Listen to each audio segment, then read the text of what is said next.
기원전 13세기, 지금의 터키 중앙 아나톨리아. 이곳에는 한때 세계를 호령한 제국이 있었다. 이집트의 람세스 2세와 맞서 싸우며 바빌론과 아시리아를 압도하던 이름, 히타이트 제국. 그러나 어느 날 그들은 사라졌다. 기록도, 왕도, 도시도 마치 한순간에 증발하듯 역사에서 증거조차 사라졌다.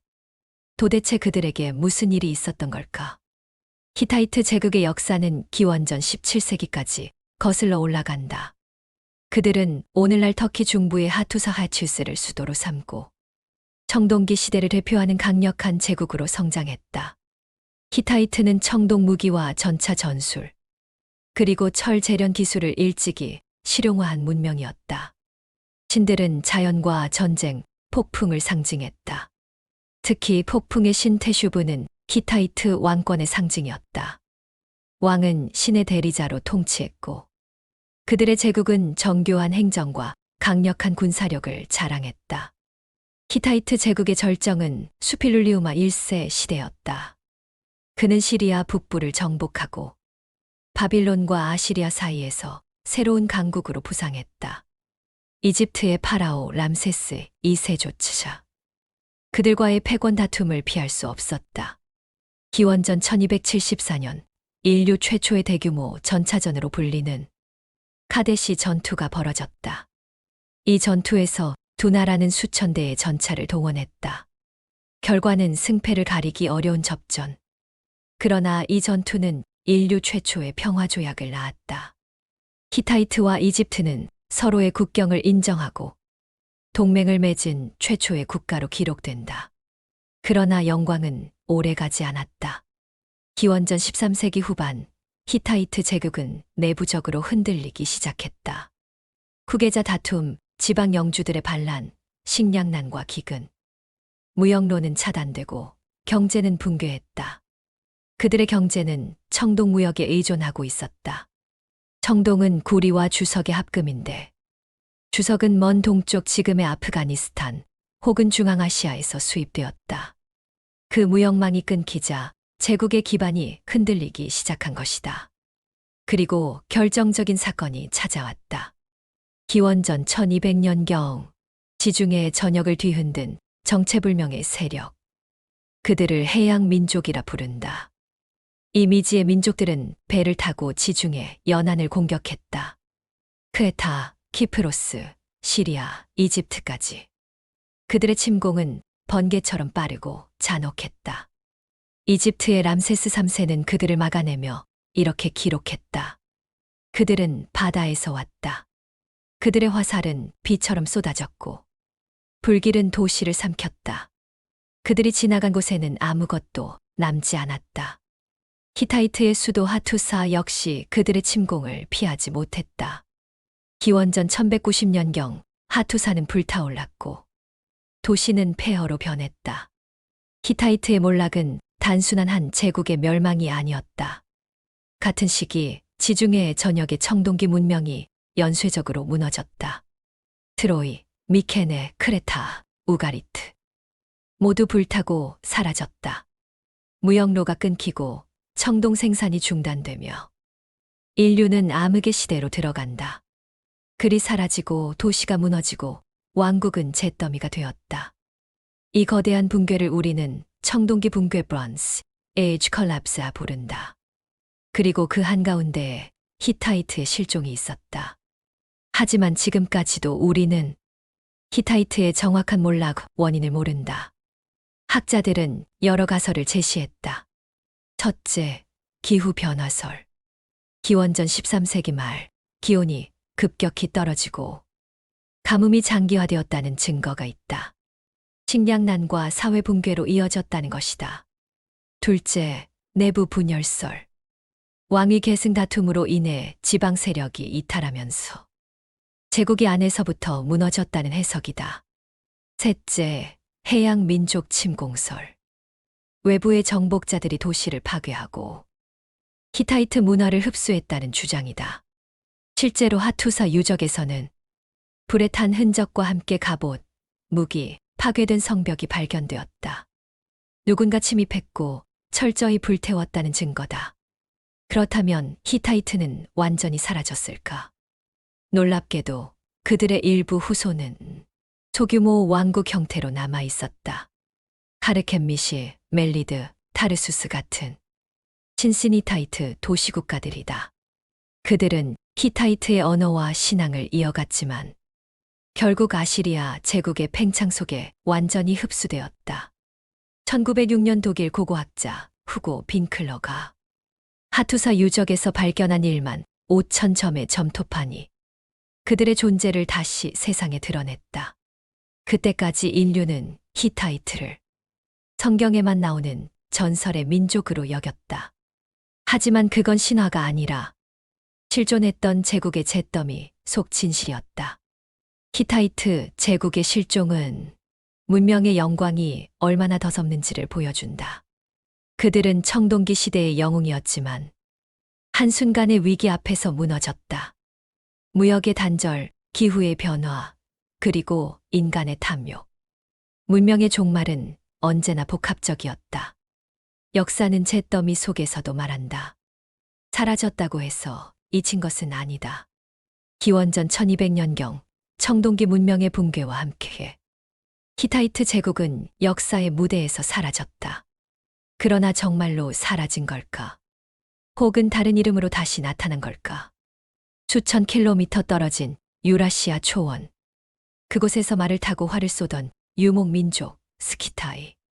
그들의 문화, 무기, 신화 속에는 히타이트의 흔적이 남아 있었다. 오늘 우리는 잃어버린 제국의 그림자를 좇는다. 히타이트는 스키타이였다. 기원전 12세기 히타이트 제국의 수도 하투사는 불탔다.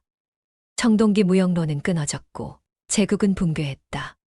하지만 기록은 이렇게 끝나지 않는다. 히타이트 사람들은 북쪽으로 도망쳤다. 고대 점토판의 마지막 구절에 남은 문장이다. 그들이 향한 북쪽. 그곳은 아나톨리아를 넘어 크케의 북방 평원이었다. 이후 그 지역은 스키타이라는 이름으로 불리기 시작한다. 기원전 8세기경 역사에 갑자기 등장한 유목 제국 스키타이. 그들은 말을 신처럼 다루고 복합궁을 사용하며 금으로 장식된 갑옷과 동물 문양을 남겼다. 그런데 이상했다. 히타이의 금공예와 무기, 전차의 구조가 히타이트의 청동기 양식과 너무도 유사했다. 히타이트 역시 말과 전차, 활을 숭상한 민족이었다. 그들의 국장은 날개 달린 태양시. 히타이의 태양 숭배와 거의 동일한 상징이었다. 히타이트는 자신들을 태양의 아들이라 불렀다. 왕의 즉위식은 태양신에게 바친 제의로 시작됐다. 스키타이의 신화에서도 최초의 조상은 태양의 아이였다. 그는 하늘에서 내려온 금빛 활과 말, 잔을 받았다. 이 두 신화는 시대와 언어는 다르지만 상징 체계는 놀라울 만큼 일치한다. 태양, 황금, 말. 이 세 가지는 히타이트의 왕권과 스키타이의 신성 그 자체였다. 또한 히타이트의 철 재련 기술은 세계 최초 수준이었다. 이 기술이 히타이트 붕괴 후 유라시아 초원으로 급속히 확산된다.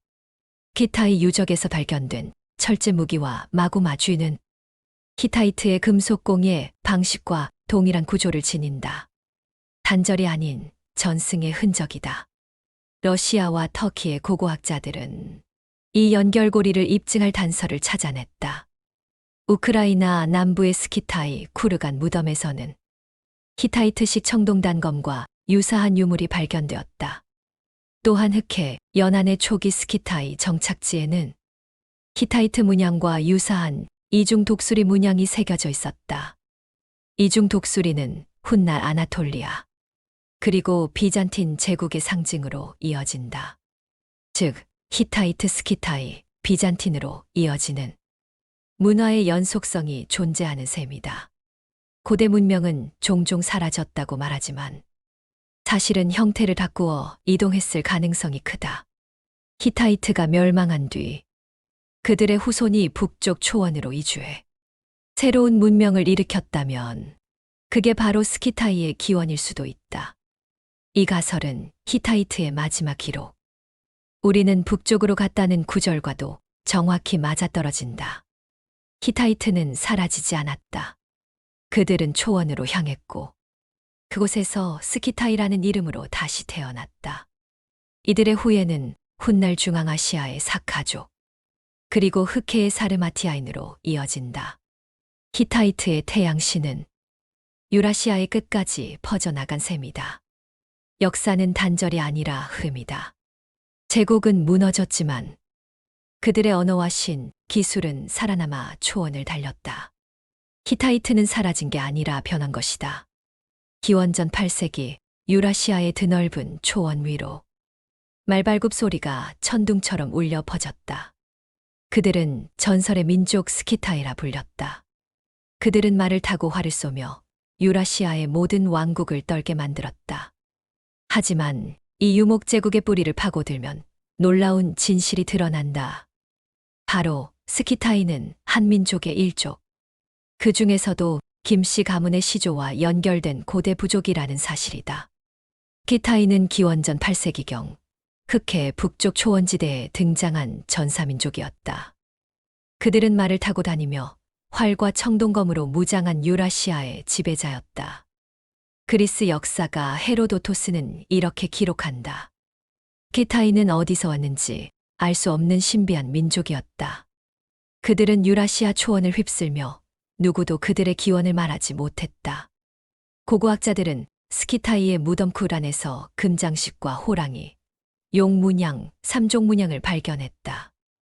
놀랍게도 이 문양은 고조선, 부여, 신라, 금관에서도 발견되는 동일한 형태였다. 단순한 우연일까? 아니면 대륙을 가로질러 이어진 한 뿌리의 흔적일까? 스키타이 언어는 오랫동안 수수께끼였다. 그러나 일부 학자들은 스키타이 언어가 알타이계 언어에 가깝다고 말한다. 알타이계는 바로 한국어, 몽골어, 투르크어가 속한 언어군이다. 스키타이의 장례 풍습을 보면 더욱 놀랍다. 그들은 시신을 금으로 장식하고 천으로 감싸며 북을 울리며 하늘에 제사를 지냈다. 이는 고조선과 신라의 천재 텐지 의식과 너무나 흡사하다. 또한 스키타이의 왕족 무덤에서 발견된 말머리 장식, 새긴 문양, 태양 모양 장식은 신라 김씨 왕족의 무덤 장신구와 거의 일치한다. 그들의 상징은 황금이었고 김진 씨의 본뜻 역시 황금을 의미한다. 우연일까? 아니면 언젠가 갈라진 하나의 혈통이었을까? 역사학자들은 스키타이의 전신으로 히타이트 제국을 주목한다. 히타이트는 기원전 1600년경 소아시아 오늘날 터키 지역에 거대한 제국을 세웠다. 그들은 철기를 처음 사용한 민족이었으며 고대 이집트와 어깨를 나란히 했던 강대국이었다. 그런데 히타이트의 언어 역시 알타이계, 어족과 문법적 유사성을 보인다. 그들의 전통 복식과 태양신 숭배, 금속 문화 역시 고조선과 스키타이, 신라 문화와 놀랍게도 이어져 있다. 그들이 바로 스키타이의 조상이라는 학설이 있다. 즉, 히타이트는 북방으로 이동, 스키타이는 동방으로 이동, 부여, 고구려, 신라로 이어지는 흐름. 그러나 역으로 본다면 히타이트는 동방에서 중앙으로, 중앙에서 북방으로, 북방에서 유라시아로, 그리고 다시 고향으로 돌아온 것은 아닐까. 하나의 긴 혈통적 고리가 보이기 시작한다. 신라의 시족이 말지는 하늘에서 내려온 황금 빛 아래서 태어났다고 한다. 그는 금이라는 시족명을 처음으로 사용한 존재이다. 스키타이의 전설에서도 비슷한 이야기가 있다. 하늘의 신 타르기타이가 황금의 새 보물을 내려보내 그것을 손에 넣은 자가 왕이 되었다는 이야기. 두 전설은 서로 다른 대륙에서 전해지지만 핵심 상징은 하나하늘에서 내려온 황금의 후손이다. 고고학적으로도 김해, 경주, 우즈베키스탄, 남러시아의 유적에서는 금관, 금제 허리띠, 금장검이 거의 동일한 형태로 출토된다. 신라의 금관 장식이 단순한 미술품이 아니라 스키타이 황금 문화의 후예임을 보여주는 결정적 단서일 수도 있다. 스키타이는 서쪽으로는 헝가리, 동쪽으로는 몽골, 한반도까지 영향을 주었다. 그들의 후예는 중앙아시아의 사르마트, 알타이, 돌궐, 신라, 김씨 왕족으로 이어진다. 김씨는 한국에서 가장 많은 성씨이자 역사적으로 왕족, 장군, 정치가로 이어져 왔다. 이 거대한 혈통은 단지 한반도의 족보에만 갇힌 것이 아니라 유라시아 전체를 움직인 초원 제국의 피를 이어받은 것일지도 모른다. 역사는 기록된 대로만 존재하지 않는다. 사라진 이름들, 잊혀진 문양 속에 진실이 숨어 있다. 히타이트의 후예, 스키타이의 황금민족, 그리고 신라의 김씨 왕조. 그 모든 실이 연결되어 있다면 우리는 유라시아를 통치했던 황금의 피를 이어받은 마지막 후손일지도 모른다. 역사는 사라지지 않는다. 단지 우리가 아직 찾지 못했을 뿐이다. 구독과 좋아요는 큰 힘이 됩니다.